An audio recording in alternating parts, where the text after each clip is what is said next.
Coming up, the Canadian research looming large at a major health conference in France. The experimental treatment some MS patients say deserves a closer look.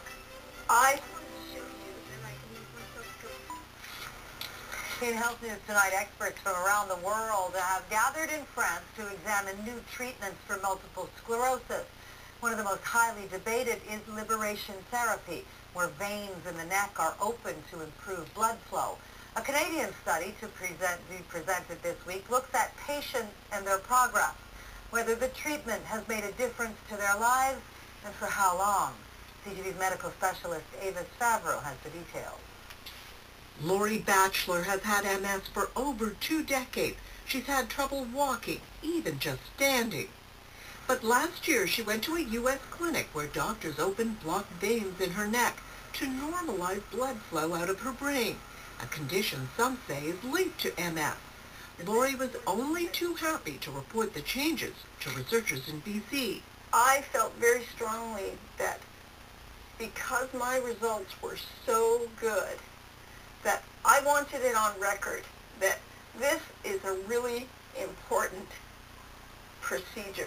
This doctor says 80 MS patients like Lori agreed to be part of an ongoing 3-year study after getting the so-called liberation treatment at foreign clinics. The first results are being presented to MS specialists at a meeting this week.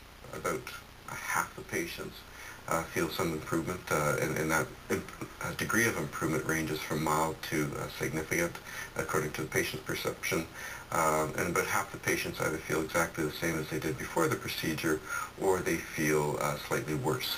More importantly, the registry also found 11% reported complications, from pain to bleeding. One patient reported a stroke. Another had symptoms of a heart attack. The results, he says, underline the need for a formal Canadian study. There's so many unanswered questions, and there's no shortage of opinions about this whole situation, and the treatment trial is going to be an efficient and robust way to address those issues, those concerns. In fact, that study begins in 4 weeks, where 100 patients will be treated using information gathered in part by the BC study to determine if what some patients are reporting is what science really finds. Avis Favaro, CTV News, Toronto.